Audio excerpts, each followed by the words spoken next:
100%, and that's off the price. And in some cases, even more than that, these drugs will be available for direct purchase online at a website operated by the federal government. We're also announcing that moving forward, all new medications introduced by Pfizer to the American market will be sold at the reduced most favored nation cost. So we'll be paying essentially what other countries are paying, who have been much lower for many, many years. Furthermore, Pfizer will invest $70 billion to reshore domestic manufacturing facilities. In other words, they're going to bring a lot of their facilities to make their drugs and make what they make, their product. They're going to make it in the United States. I appreciate that $70 billion investment and fund research and development right here in America. We're working with other major pharmaceutical companies to secure similar agreements. Everyone understands that the status quo where Americans pay more for drugs, prescription drugs, and they pay more than foreign countries who take advantage of us in many other ways, although not so many anymore. I think we've pretty well got that stopped, right? I think so.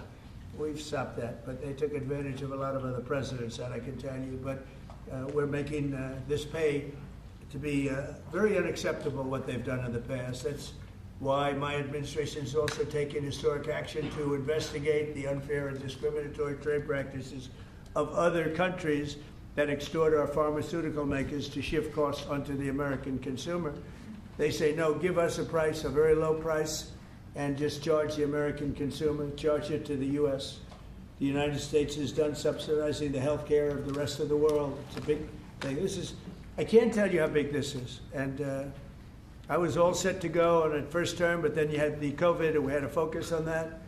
But I said, I want to get back here because this is, you're talking about 14, 15, 1,600% reductions in some cases.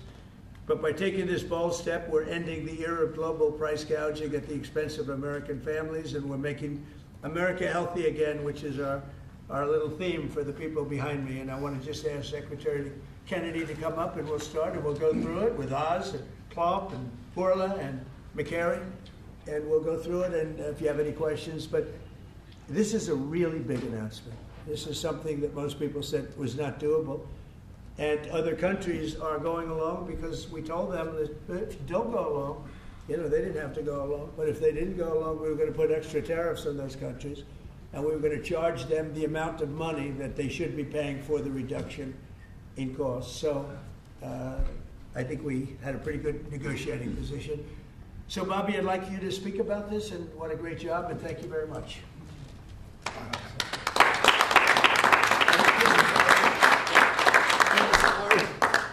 By thanking a couple of people who aren't up here, Theo Merkel, Dr. Heidi Overton, who played key roles in this negotiation, help make this happen. And also Inma Hernandez, who's not up here, but John Brook and Chris Klump, who were the people who were negotiating, in some cases, I think including last night, 24 hours without any sleep. This would not have happened without President Trump's leadership. I told my son last night, we're all under secrecy about this, but I told my son late last night, a 27-year-old son, Connor, who's a very liberal Democrat, and I told him this was happening, and he just paused for a minute and he said, "Thank you, Dad, I'm so proud of you." Because this is something Democrats have wanted for 20 years, Republicans have wanted for 20 years. Everybody said they're going to do it. Nobody has even taken a step towards doing it. And the reason was because it was such a daunting task. And, even all of the negotiators, I also want to thank Howard Lutnick. This would not have happened without him. But even all of the negotiators here and all the people on at HHS and at the White House team, all we could see was all the reasons that this couldn't happen.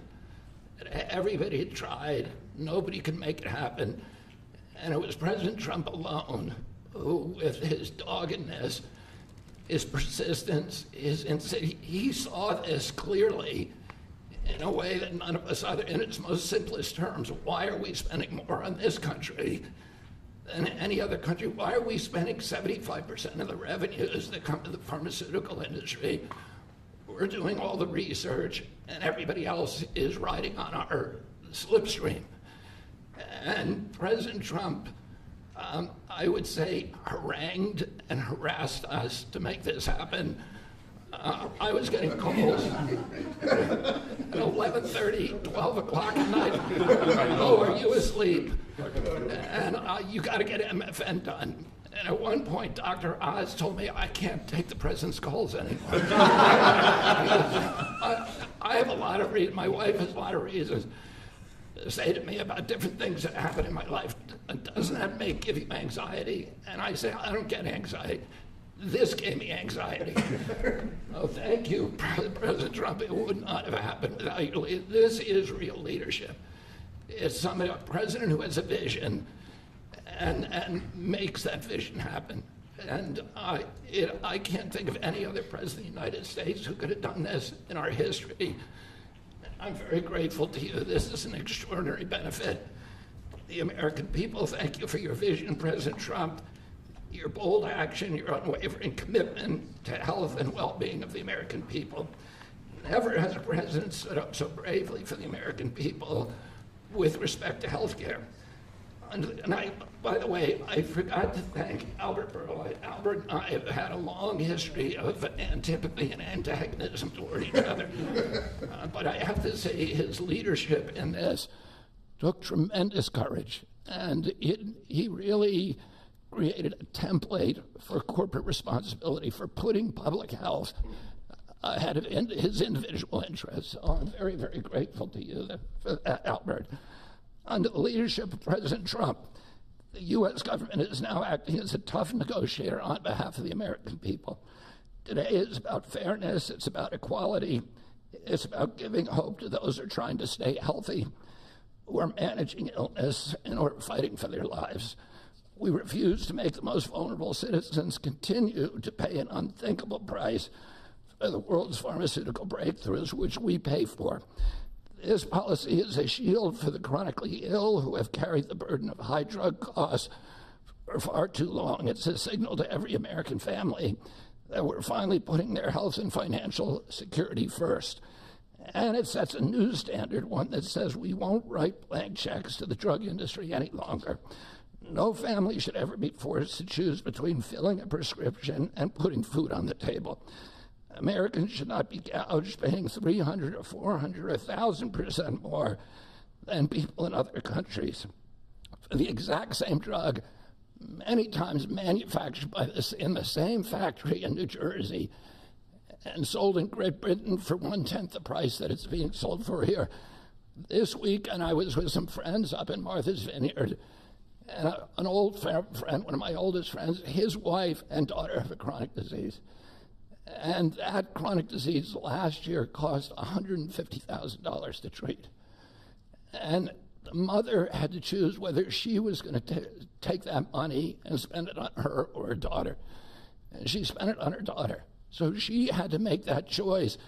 It's a choice that no mother should have to make. We did a roundtable recently on drug prices.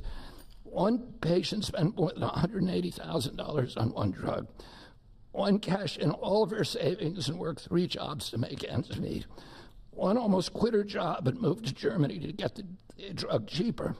Some looked at getting the drug on unsafe secondary markets because they could not afford it through the legitimate markets.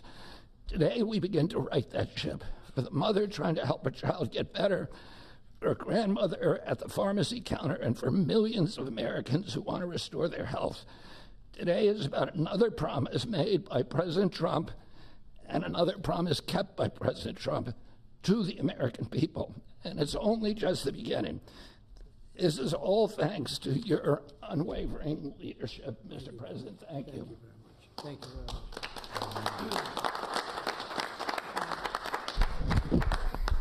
much. There is a fine line between vision and hallucination. People have to follow you for it to be a vision. And President Trump, you made a lot of people following you, an idea that most people thought was not possible, even remotely. And when we have that shared vision, and I'll speak to some of the people who are involved in this process because it was incredible effort that gives me great pride to serve in this administration. And the fact that it did not leak is also an issue of pride for us because these were tough challenges. And Albert Bourla looks very calm up here and cat-like, but he is ferocious when you get him in a negotiating room. This is true for all the pharmaceutical companies that we are negotiating with. And Secretary Kennedy, my son Oliver, who I told about this deal as we was walking over here, is a Republican. And you know what he said? Thank you for making us proud. Because it's not just a Democratic problem, it's a Republican problem. This has not happened before. And it took a crusader like President Trump, with the support of Secretary Kennedy, Secretary Lutnick, I see the vice presidents here as well, just unwavering, dogged pursuit of change. And now I have to admit that I know the president has me on speed dial, and most of the time when he would call me, as Secretary Kennedy alluded to, it was about MFN, and he always had reasons why we needed to go faster and why people were being hurt today because we're allowing the kinds of pricing that had been tolerated for so many decades in America. The time of the day didn't matter, the day of the week didn't matter, and that's how the president was functioning. This was such an important part of what he saw as his legacy, which is why it brings such pride to all of us up here and many others to deliver it.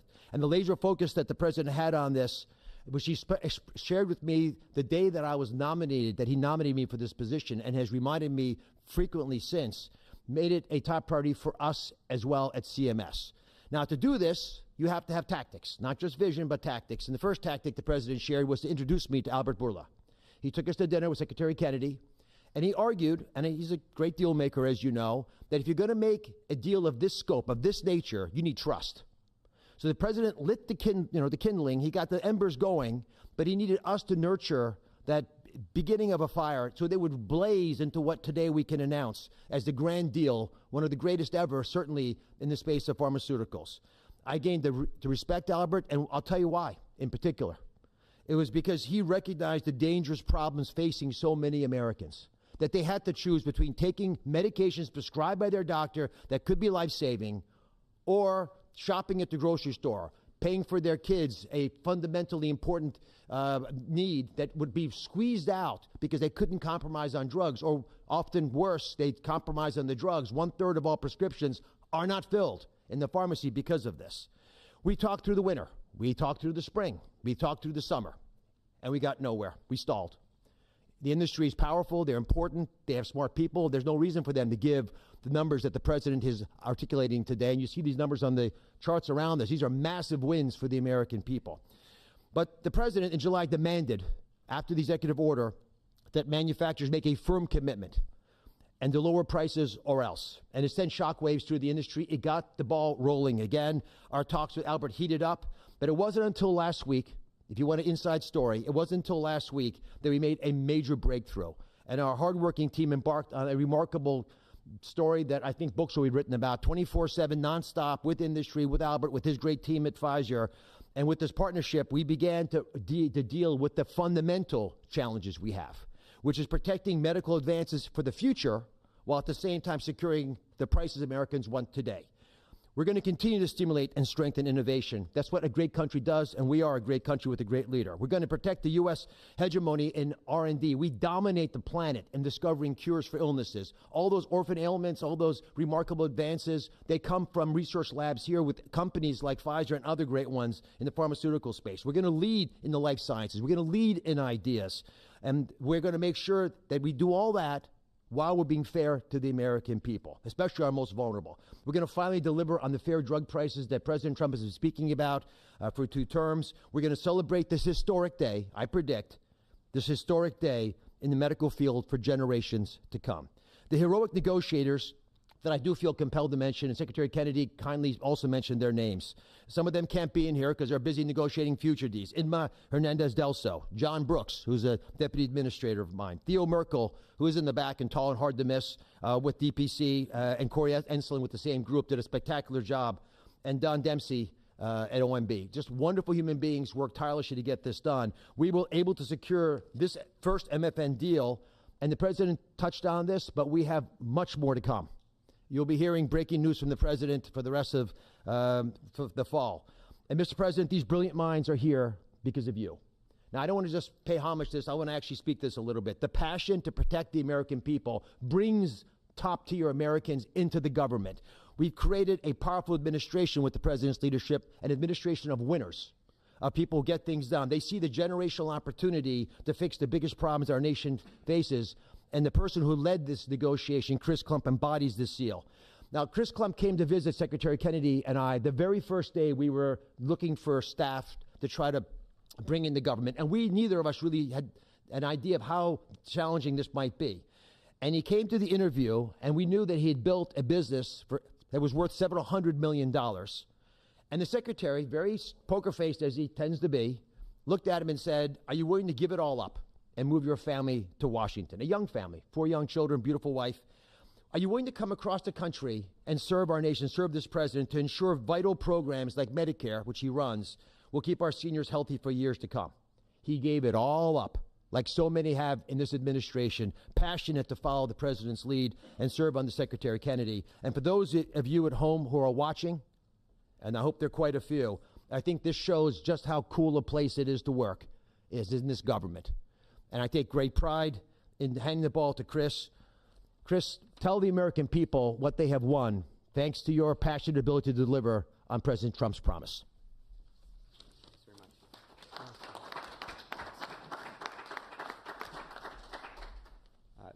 Thank you, Mr. President.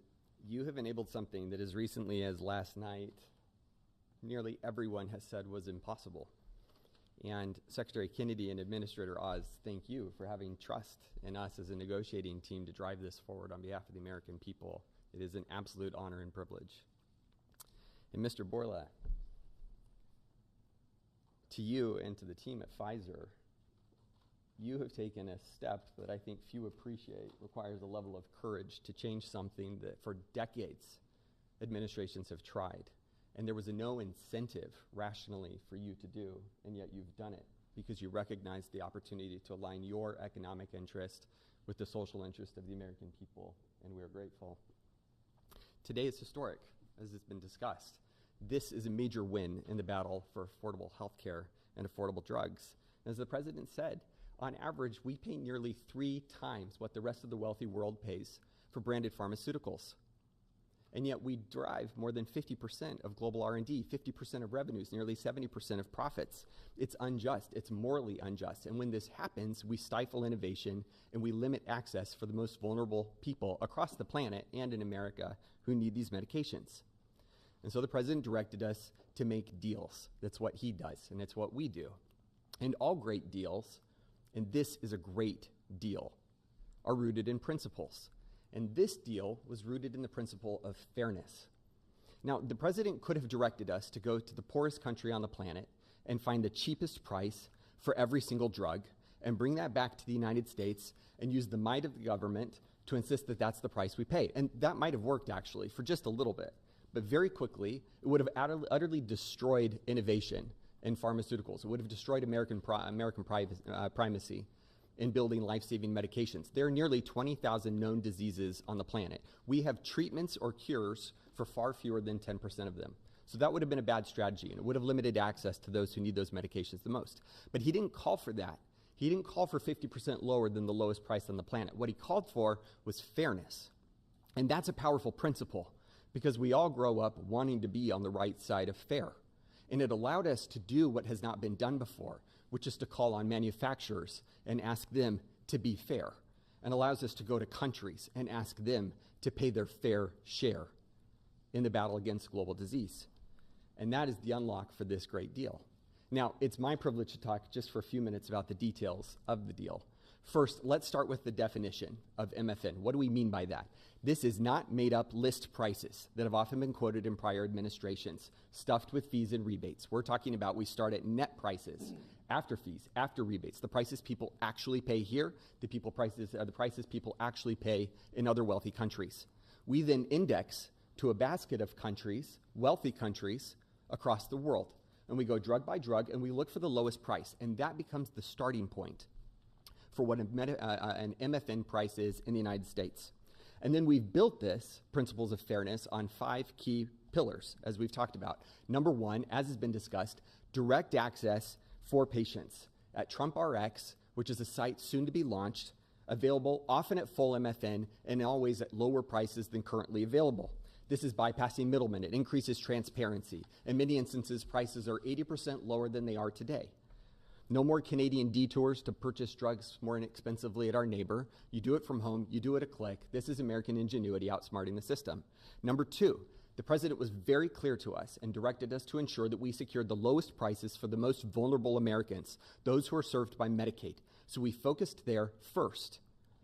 So Pfizer will be putting virtually all of its portfolio of drugs at MFN prices available to Medicaid in the near future. This safeguards the program.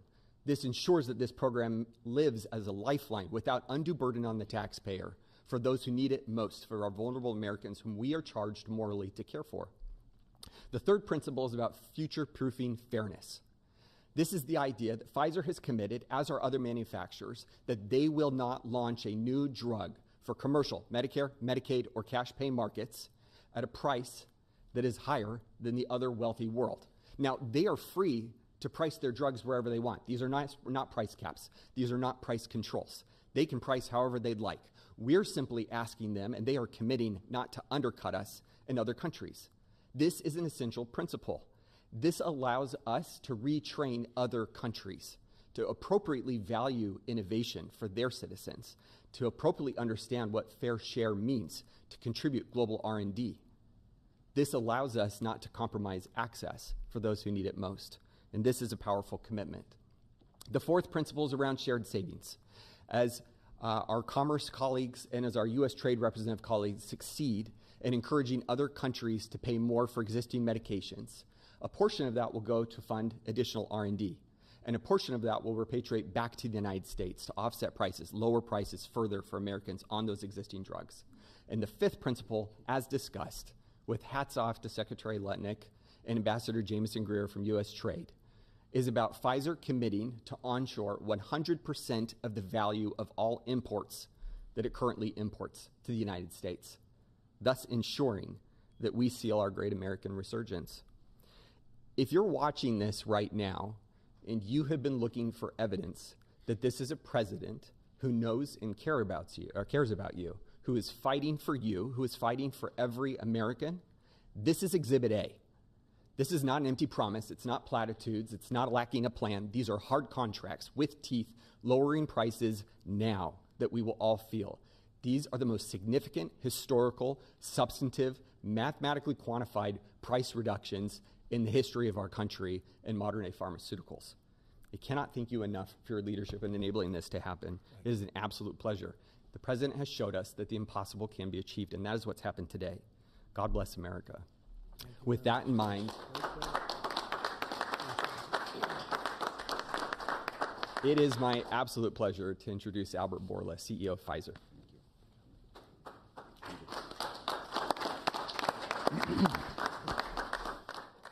Mr. President, what an honor to be here today in this office to announce a landmark agreement. I think it's an historic day. Is this the coolest office? He has a beautiful office, but the Oval is the coolest, right? What do you think? I think by far. And I have seen other presidents' offices. There is nothing like that. Yeah, it's good office. Yeah. So it's an historic day because I think today we are turning the tide and we are reversing an unfair situation. For years, other rich nations refused to pay the fair share for the medical innovation, and as a result, Americans had to assume disproportional cost on their shoulders. This situation, we all knew, is not sustainable. This situation is a situation that many wanted to change, but no one could. This is changing today with this agreement. In July, the president sent to me and other heads of pharmaceutical companies a letter. And over there, he articulated 4 specific requests. These requests, it was obvious to us, were designed to lower drug cost in the America in different ways, each one of them. And altogether, holistically, to have synergistic effect in the impact that that will have in the US healthcare cost and patients. With this deal that we signed today, we satisfied all 4 of President's requests, all 4. The big winner of this deal clearly will be the American patient. There is no doubt about it. They are the ones that will see significant impact in their ability to buy medicines. But I would argue that it is not the only winner. I think who else is a winner here? It is American innovation and American economy. In our industry, we had two major overhangs that have substantially reduced our valuations and create concerns for us in our ability to invest. We are addressing both of them right now, and I will speak about them. The first one was the uncertainty of tariffs. Because President is absolutely right. Tariffs is the most powerful tool to motivate behaviors, Mr. President, and clearly motivated ours, right? So, by this agreement that we did, we commit to onshore the production of our medicines that are consumed in the US and are made outside the US. And for that, we are ready to unleash our investment portfolio in this country. And the President graciously gave us a 3 years grace period that we will not be subject to the 232 tariffs, as long as, of course, we move the products here. That's one. The second overhang in our industry was this uncertainty. What will happen with the framework of pricing in the country? Because this uncertainty, it was what was holding people from investing in the pharmaceutical industry, which resulted in significant reduction of our multiples. Actually, our multiples are at historical low. Well, now we have clarity about what is the framework for the US pricing. Read the letter of President Trump, read the 4 points, and this is the framework. And we will abide to that, and going forward, this is how things will be priced in the US and abroad. We are ready to invest, as the President also mentioned, $70 billion in the next few years from Pfizer in manufacturing and research in America alone. I really think this is an historical moment because also I can put that behind us and focus on the things that I want to spend my time, cancer treatments, to bring better obesity medicines, to bring better vaccines, to bring things that people value. And thank you for allowing us to do that. I want to thank Secretary Kennedy. I want to thank Secretary Latnik. Your leadership helped us to pull that together. You are the mastermind of everything, and without the brilliant way that you designed the whole thing, we wouldn't be able to make it happen. Blessings. But you were even more brilliant because you had someone in your team that he was the driving force behind everything. And I don't have words to thank you for your integrity. And it is what you have said. We created trust from day one. And that was the most important thing that allowed us to be able to pull very difficult negotiations. Of course, also I want to thank the US trade representative, who is also heavily engaged, and he's probably the first trade representative that I have seen that cares about our industry and cares to do something about unfair situations out there, but more than anyone else. Mr. President, I want to thank you, very much. For your leadership and, frankly, for your friendship. Thank you. Albert, thank you very much. Great job. Great job. Thank you, Mr. President. The growth of drug spending, that is, the increase in drug pricing, is the fastest and biggest increasing area of healthcare spending. So today's announcement has incredible implications for healthcare spending in the United States. And today marks the beginning of the end of the Great American Ripoff. And it also marks the beginning and the end of a great American tragedy, something I've seen as a physician at the bedside. Patients getting spun up into a financial rage, doing GoFundMe campaigns online, sending repeat reminders, asking people to donate, getting their churches to pass the offering plate from pew to pew, Sunday after Sunday, to try to get enough money to pay for a drug in the United States, a drug that's 5 or 10 times more expensive than the same drug in France or Germany or the UK. People get spun up, and it's a tragedy. Having cancer is hard enough. Getting spun up into a financial rage in order to try to get the money to pay for treatment makes it so much harder.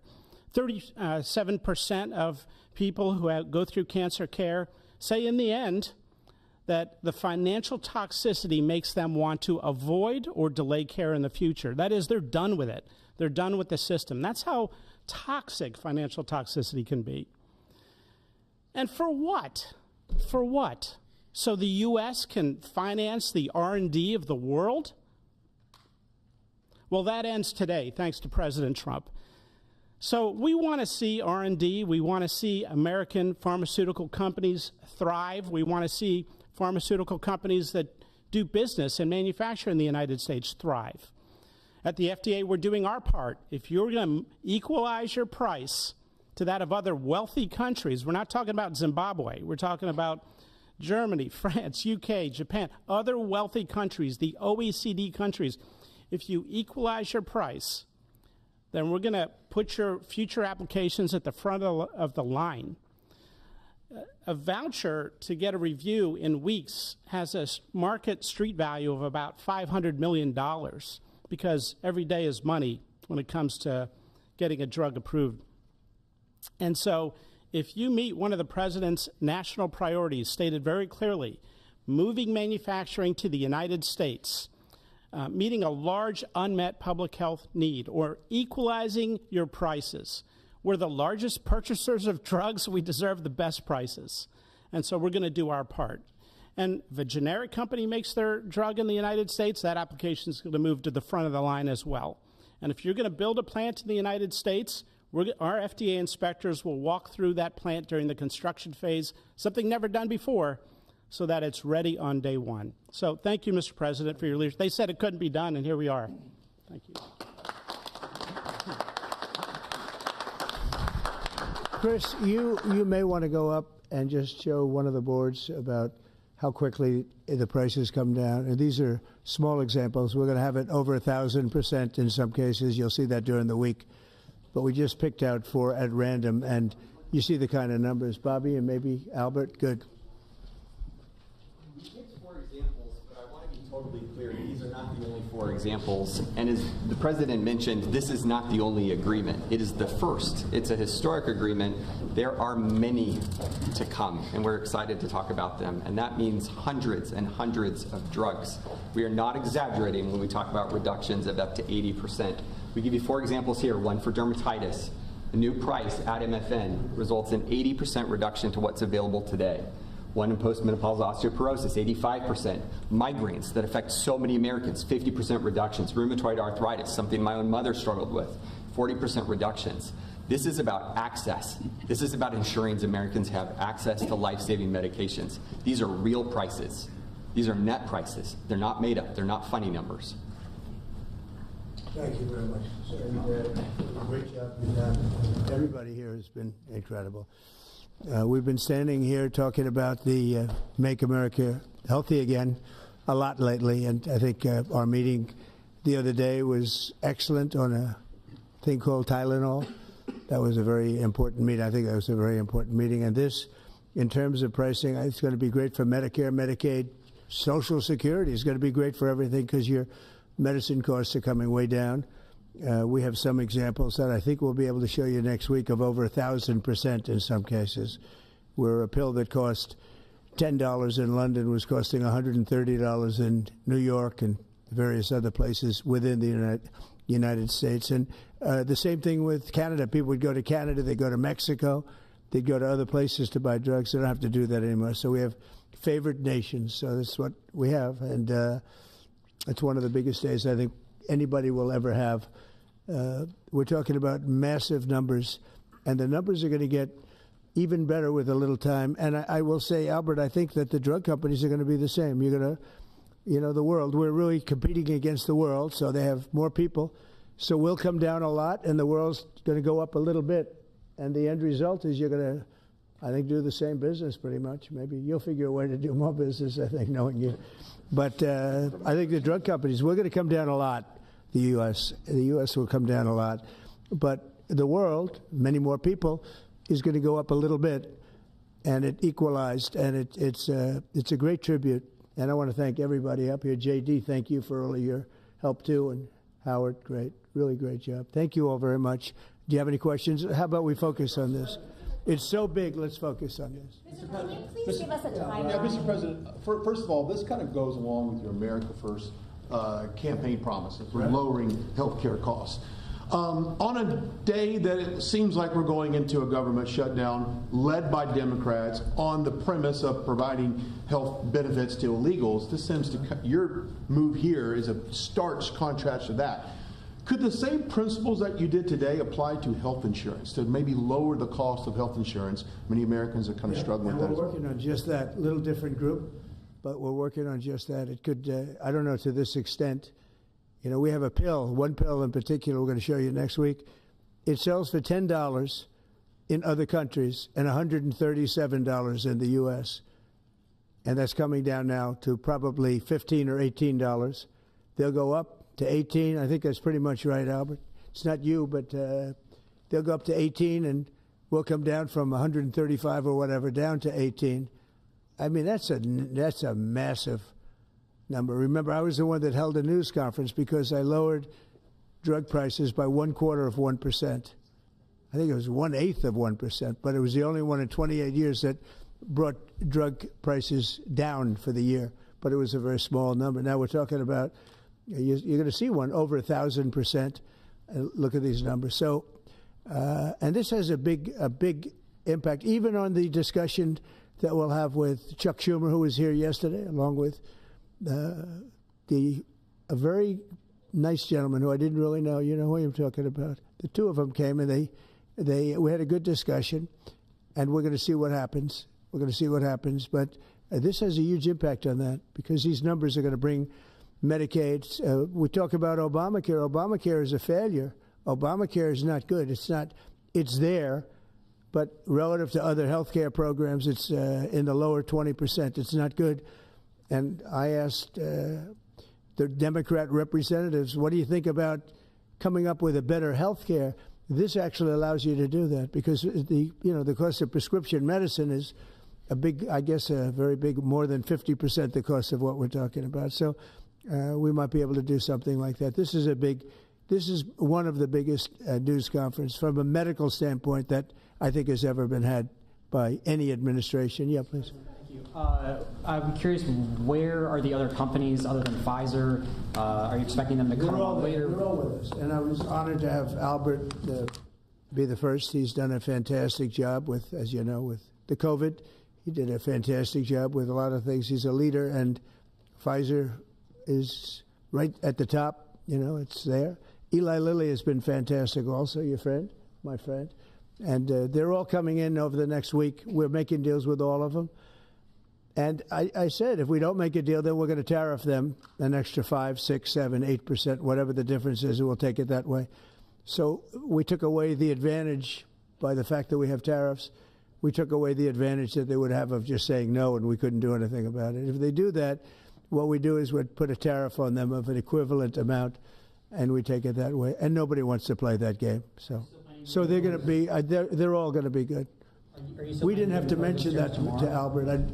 Well, maybe I whispered it to him very slightly. You know, we had to give ourselves a little bit of an advantage. But no, but the tariffs played a big role because they know that's what's going to happen. You mentioned the tariff, the exemption of the 232s, but can you share a timeline for when we can expect the results of that 232 investigation? Let Howard answer that question, please.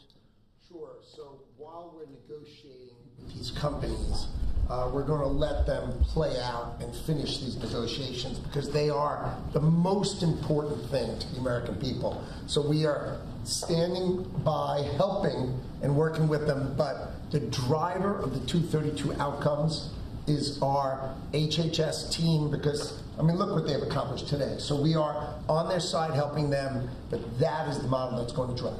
And you have to understand, Albert's spending $70 billion that he wouldn't be spending because of the tariffs, let's say, and other reasons. I think he liked the winner of November 5th, in all fairness, but because of the tariffs. And that wouldn't happen. He's not going to pay any tariffs because when he moves here, there are no tariffs. So he won't be paying tariffs. That's the beauty of it. If you move here, there are no tariffs. And we have over $17 trillion, Albert. You believe these numbers? So Biden had less than $1 trillion for 4 years. We have over $17 trillion for essentially 8 months. Pretty amazing. When will prices come down, Mr. President? When can Immediately. America? When they start coming down. Drug prices? Well, they'll be starting immediately. Yeah. Mr. President, can you speak to what impact you think this reduction in drug prices will have on midterms coming up? I think it's going to have a huge. I said, if we can pull this off before midterms, I've wanted to do it from the beginning, from my first day in first term. And we were doing so well. We had the greatest economy we've ever had. Everything was good. And then we're ready to do this, which is complex and big. It's a big change. But what happened is COVID came, and we focused on COVID. We focused on COVID very hard with Albert, with the other companies, with everybody. Regeneron was a great thing. You know, we did a lot of therapeutics that were fantastic. And so we focused on that. And I said, if I pull this off again, the first thing I'm going to do, and you know, we've been working on this for 8 months. It's a very big deal. This is a big shock to the system. But it's not as much as I said. They're going to go up. The world is going to go up a little bit. We're going to come down a lot. But now it's fair. We're going to be paying the same thing. Yeah. President Trump, in your first term, when you cut the price of insulin, Biden later came in. He tried to steal credit for that. Do you think that? Do you worry that the Democrats are going to try to steal credit for these historic cuts? Yeah, I really appreciate your question because I did. I cut the price of insulin down to $35. And the problem is with many of these things, in this case it's going to be pretty quick, but oftentimes you'll do something medically because of the process, and it won't be seen for 2 or 3 years.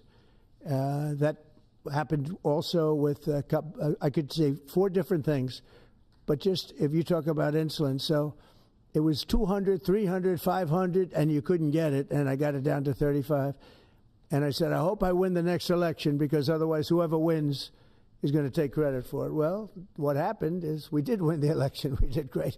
But unfortunately, it didn't work out that way from a practical standpoint. And Biden, when I saw him get up and take credit for the $35 and even less insulin, that was 1,000% lower than what it was just previous. Boy, I tell you, I didn't like it. I didn't like it. So I did the best I could to let him know we did it, because we want to be given credit. But we are the ones that got insulin down to that number. And you're right. They tried to take credit for it. They had nothing to do. In fact, they didn't even know what happened. All of a sudden, the insulin price kicked in at $35. And they asked Biden about it. He had no idea what the hell they were talking about. But after they explained, and they didn't really explain to him because he was not capable really of understanding it. But when they went out and talked about it, they acted like it was a great feat by Biden. It had nothing to do with him. And it continues, and we'll get it down even further. But insulin was, people weren't taking it, I would imagine. They couldn't take it. God bless you, Bobby. I hope I didn't catch COVID just there. Don't you have Paxlovid? What is it? He's got Paxlovid.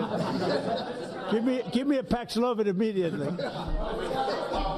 While Nancy Pelosi is ignoring what you're doing for the American people, she's going after your administration for cutting taxpayer-funded health care for illegal aliens. Last night, Nancy Pelosi, she went on NBC last night, dropped a bunch of F-bombs, told Republicans to go F themselves. Has she lost her mind?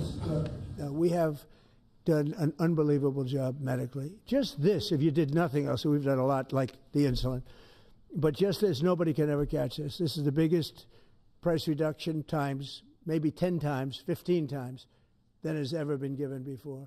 And this is going to have a huge impact. You know, as I said, Obamacare is not a good thing. It's been bad.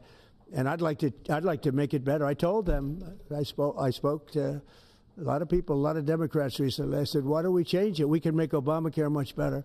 We could come up with a new system that would be much better, less expensive for the people and better.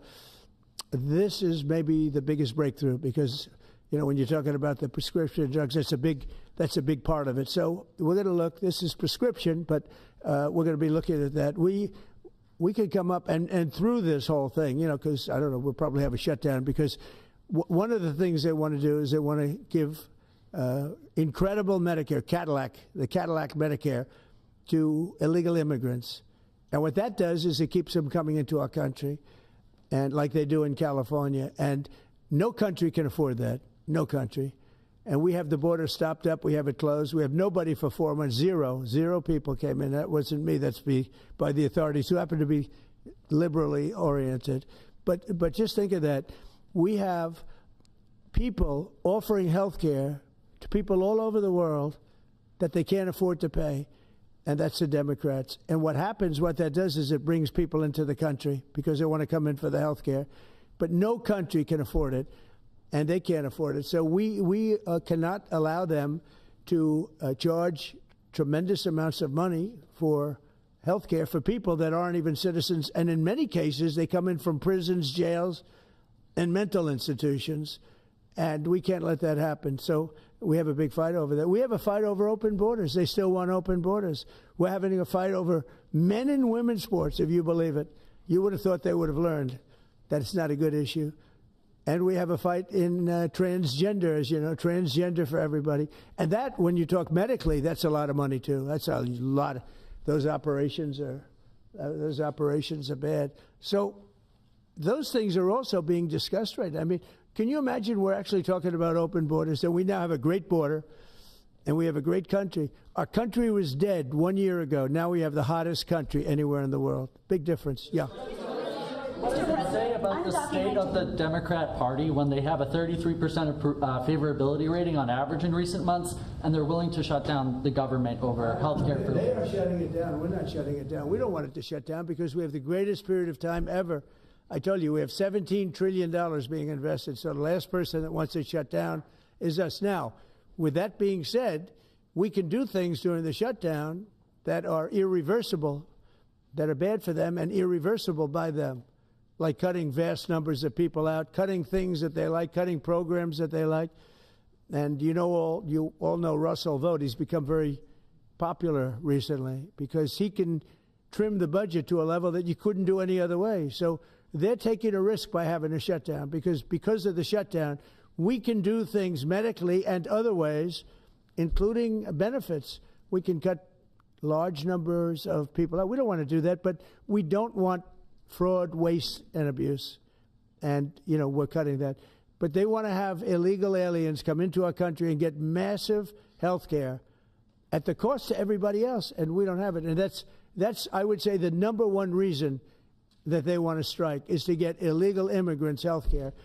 And, Gavin Newsom wants that, too, in California, and it's destroying California. We can't have that. We're not going to let it happen. Do you have a plan for dealing with drug companies that are responding to MFN only by raising prices overseas as opposed to lowering prices in the U.S.? No, they're responding. I understand that question very well, but they're responding by lowering prices. They're helped by lowering prices. There's a price at which they can't sell, and they're helped by lowering prices. In the case of Albert and in the case of Eli Lilly, the fact is our prices are coming down massively. You see, that's just a few of the basics, but they're coming down much more than that with many drugs, and over 1,000%. Think of that, over 1,000% reduction. And we'll show you that next week because we have some of them on the board next week where you have over 1,000% price reduction. No, what's going to happen is you're going to have the market will kick in. This way the market kicks in.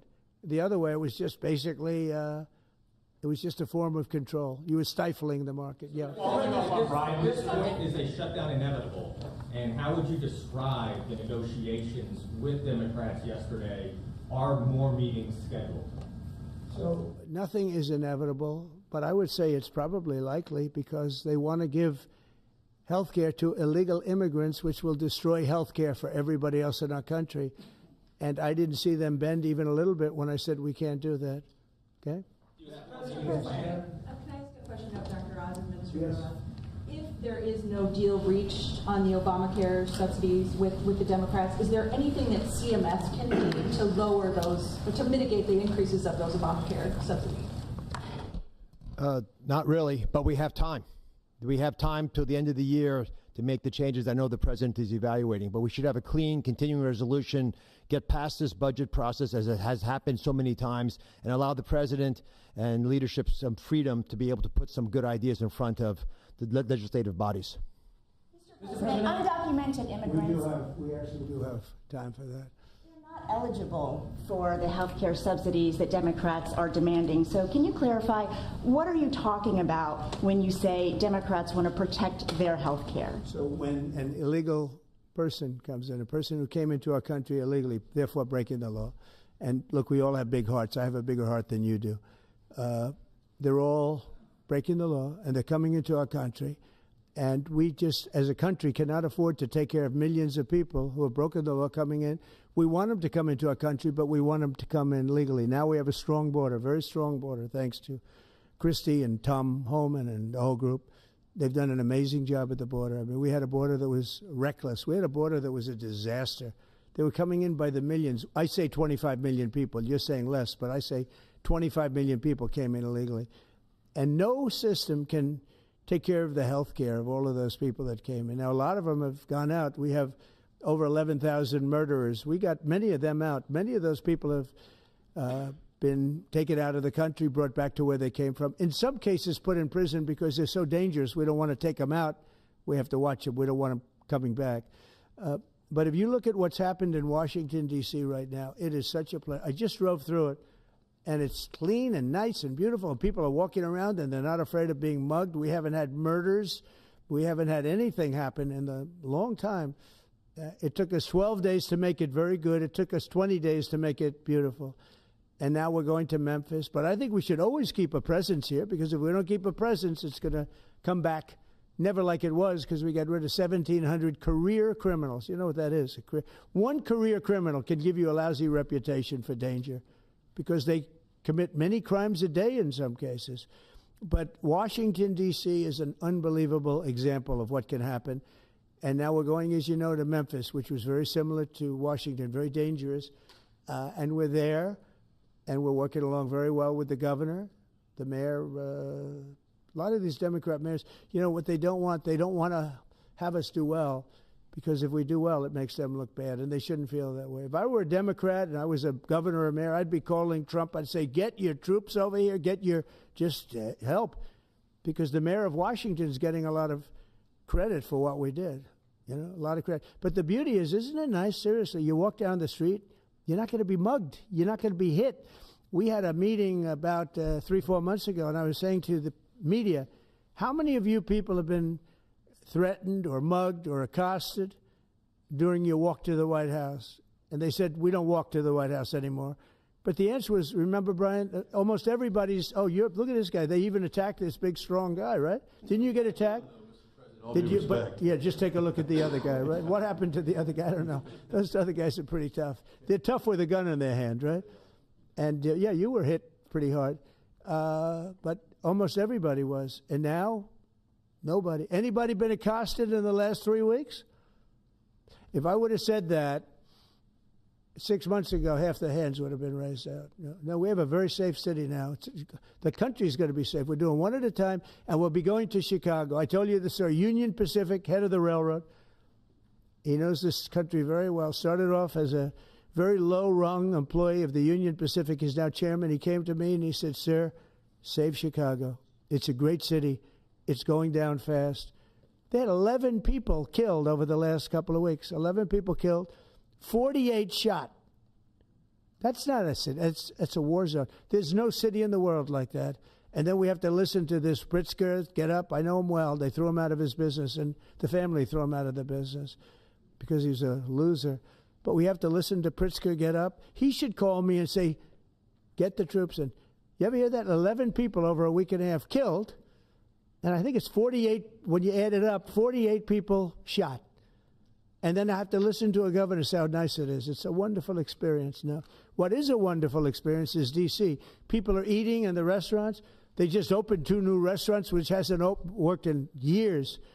And we had it pretty good 4 years ago. We were just getting ready to do this, but we did it right. And, you know, we have a big victory in the Supreme Court. It's called merit.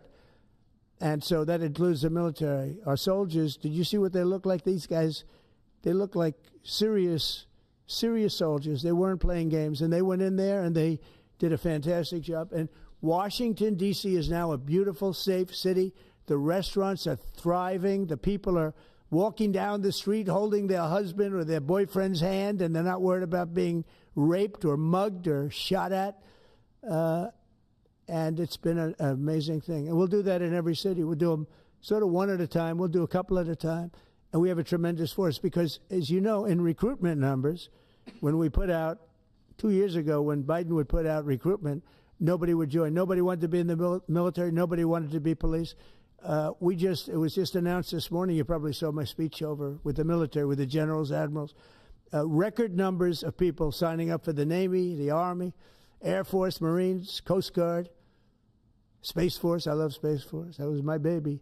But we have record numbers of people signing up, and that includes police department, fire department.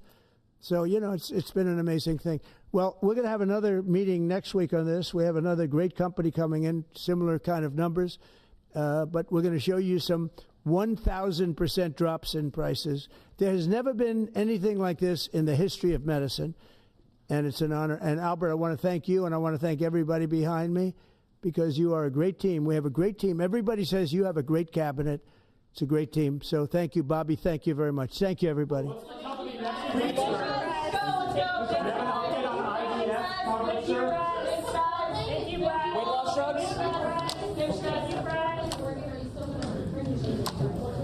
Are the weight loss drugs?